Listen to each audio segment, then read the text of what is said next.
Ya, halo selamat pagi. Assalamualaikum warahmatullahi wabarakatuh. How are you today, my lovely student? I hope you are good in safely at home.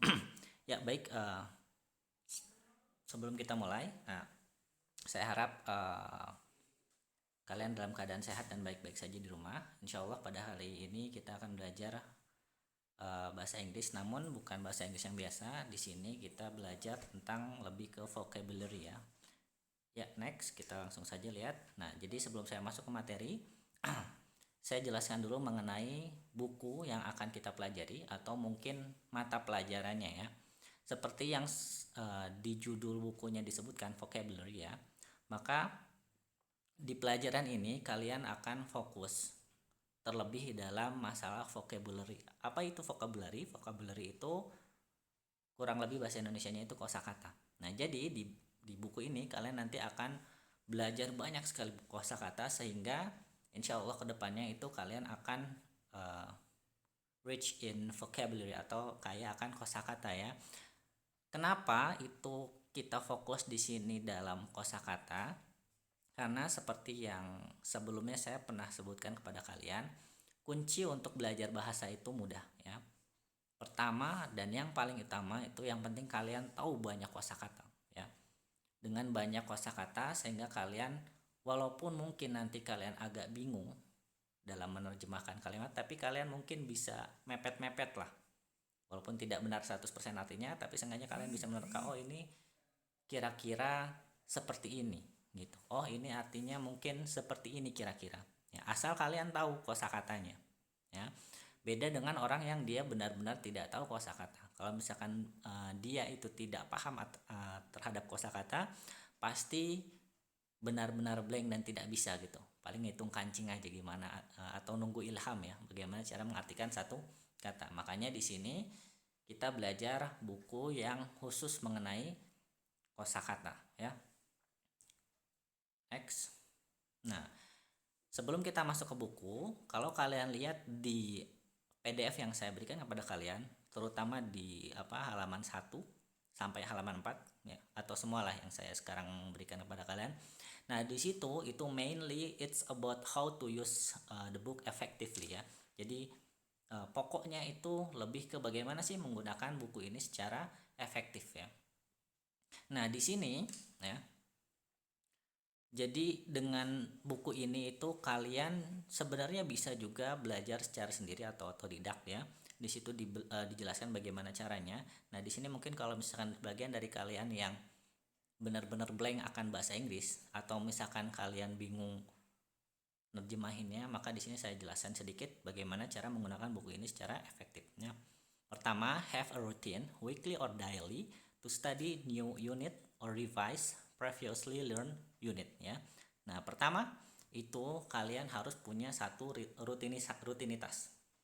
Bisa itu mingguan, bisa itu harian ya. Dimana pada minggu tersebut atau hari tersebut itu kalian belajar unit yang baru atau mereview. Revise itu mereview ya, atau mengulang kembali. Mengulang kembali unit yang sebelumnya kalian pelajari. Berikutnya, if you find a new word, sorry ini word ya, bukan word, or phrase, jika kamu menemukan kata yang baru atau frasa yang baru, say it aloud and repeat it to yourself silently ya. Jadi kalau misalnya kalian punya satu kata baru yang kalian belum tahu, bisa kalian katakan dengan keras dan setelah itu kalian ulangi, tapi secara perlahan ya. Gitu. Jadi pertama kalian sebutin katanya secara keras gitu. Udah gitu kalian ulangi perlahan-lahan. Contoh mungkin di kata yang atas ada kata revise, kalian nggak tahu, pertama kalian sebut revise gitu. Setelah kalian sebutkan secara kelas, kalian ulangi ya, ulangi dengan perlahan, revise sehingga nanti lidah kalian terbiasa dalam mengucapkan kata tersebut ya. Berikutnya, write an example sentence for new words ya. Jadi tulislah contoh kalimat untuk setiap kata yang baru ya. Jadi setelah kalian katakan si katanya itu, ada baiknya kalian juga buat hafalkan kalimatnya, kalimat yang beserta kata tersebut ya. Terakhir, revising unit atau mengulang unit ya. Cara mengulangnya yaitu test yourself. For example, look at a word and cover the meaning. Ya, jadi pertama cara mereview unitnya itu kalau ada kata yang kalian baru pelajari, kalian pertama hafalkan seperti cara yang di atas. Jadi katakan secara keras dan diulangi secara silent lah ya. Nah setelah itu kalian tutup sih artinya apa. Nanti kalian mungkin tebak-tebak, oh ini artinya sepertinya ini deh gitu. Nanti kalian buka arti yang kalian tutupin tadi, cocokin apakah benar atau tidak ya.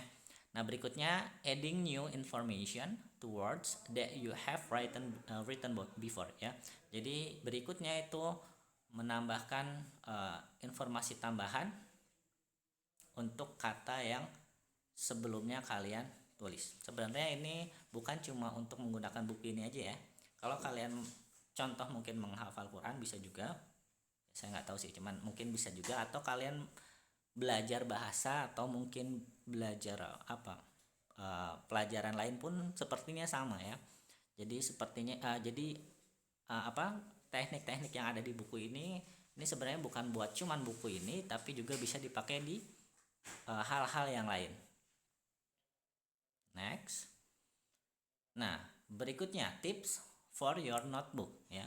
Jadi tips cara menggunakan buku kalian. Pertama, put words from one topic in the same place and don't mix them up ya. Jadi pertama itu pasti kalau kalian belajar itu harus ada buku catatan ya. Nah di sini cara menggunakan buku catatan kalian dikasih tahu juga ya, ternyata cara menggunakan buku catatannya pun. Pertama itu kalian taruh satu kata ya dalam sebuah topik ya. Dalam sebuah topik yang sama, dan jangan disatukan, dicampur adukan.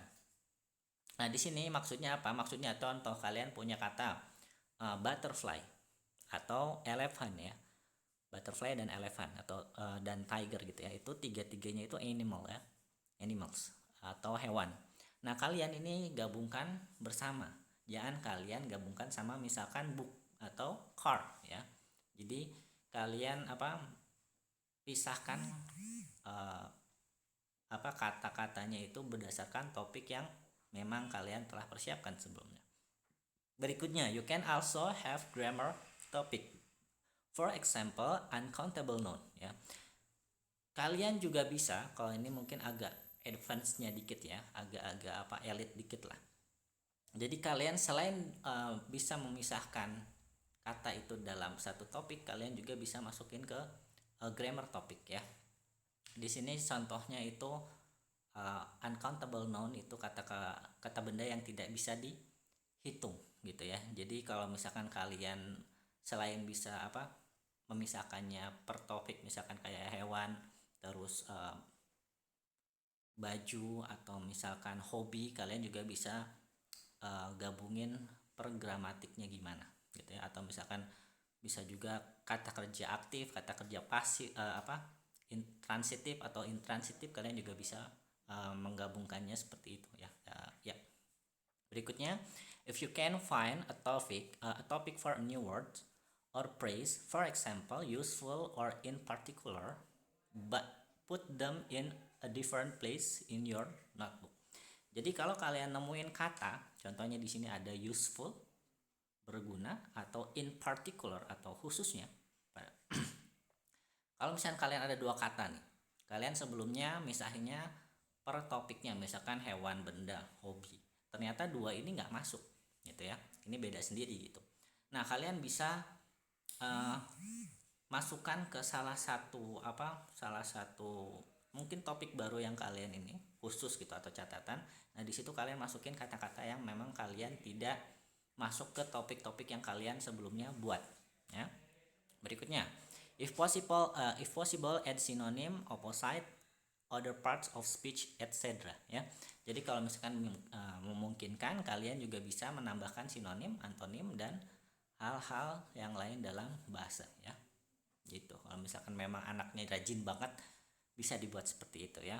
Terakhir, example sentences help you with the grammar of a word or with word pattern collocation ya. Jadi seperti yang sebelumnya dibilangin ya, Jadi contoh kalimat itu membantu kalian dalam grammarnya suatu kata, ya.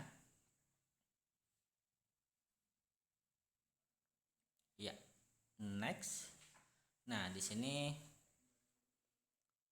kalau misalkan kalian lihat di PDF kalian juga ada, di sini ada contoh beberapa orang ya. Dan mereka menyebutkan bagaimana mereka menambahkan kata di buku catatan mereka. Contoh di sini ada Rafael. I write down new English words and phrases in my notebook, and next to each one I write a Spanish translation. I usually write down if a word is noun, verb, adjective, and so on. Ya. Nah, di sini katanya kalau si Rafael itu menuliskan setiap kata baru, setelah itu dia terjemahin ke bahasa Spanyol, ya, mungkin dia itu orang Spanyol. Nah, setelah itu sama dia diberikan keterangan apakah dia itu kata kerja, kata benda, atau kata sifat, dan seterusnya ya. Mungkin kata apa lagi, kata kerja, kata benda, kata sifat, kata keterangan ya. Berikutnya ada Kazuo ya. Nah, kalau si Kazuo ini, I sometimes write a word in phonemic because English pronunciation is very difficult for me, but my notebook is a mess. Nothing is in a good order. Untidy ya. I like to draw pictures ya. Jadi katanya saya terkadang itu menulis kata itu juga penyebutannya gimana atau cara bacanya gimana. Jadi dia itu nulis katanya pertama. Udah gitu dia juga nulis cara bacanya bagaimana, karena dia bilang pelafalan kata bahasa Inggris itu sulit untuk dia. Dan dia juga menyebutkan ternyata dengan begitu si buku catatannya itu acak-acakan lah ya. Maka dan di situ juga dia menggambarkan melukis gambar ya. Jadi kalau yang tadi Rafael itu dia bikin translate-nya dan juga keterangannya, dia itu kata apa, kata kerja, kata benda, atau apa.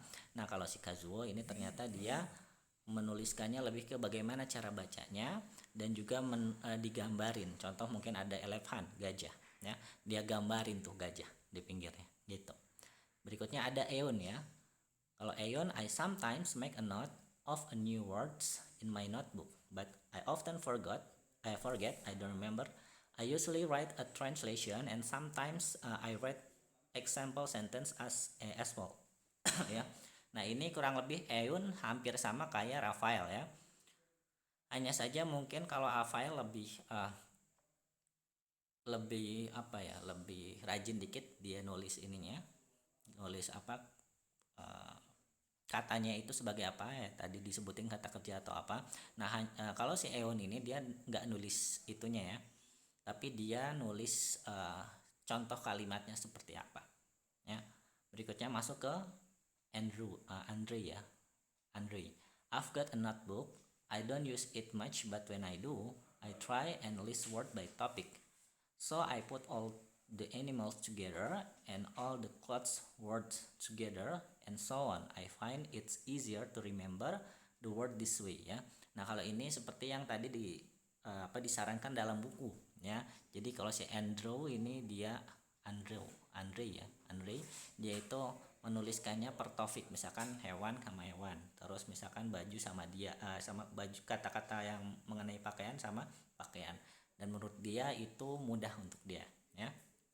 Terakhir ada Donata dia bilang, I note down new words and phrases, sometimes I translate them into Polish and sometimes I write an explanation in English if it is not difficult ya.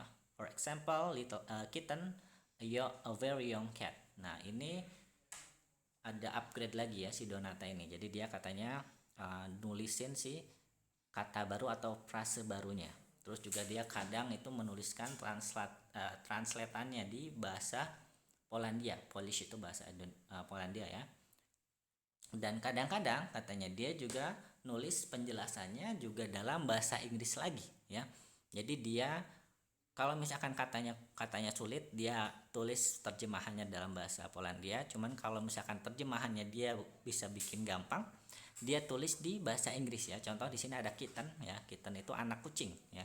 Jadi dia di sini tulis a very young cat ya. Jadi kucing yang sangat muda atau anak kucing lah bisa disebut gitu juga. Nah, ini lebih advance lagi ya. Emang bagusnya kalian itu tulis dalam bahasa Inggris juga sehingga kalian nanti bisa lebih nempel sih kata-katanya.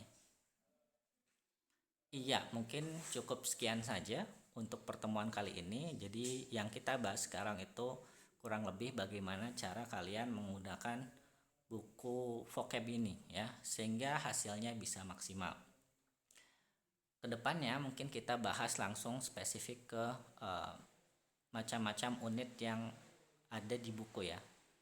Dan satu hal lagi, karena buku yang kalian pakai sekarang sama dengan buku anak kelas 1 SMA, mungkin ada bagian awalnya ada kesamaan dikit. Hanya saja nanti kalau misalnya kita masuk ke materi, ini masih pembukaan, itu nanti ada perbedaan lah ya. Perbedaannya setengah awal itu diajarkan di kelas 3 SMP, setengah akhir diajarkan di kelas 1 SMA.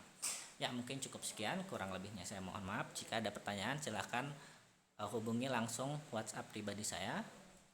Wabillahi taufiq wal hidayah. Assalamualaikum warahmatullahi wabarakatuh.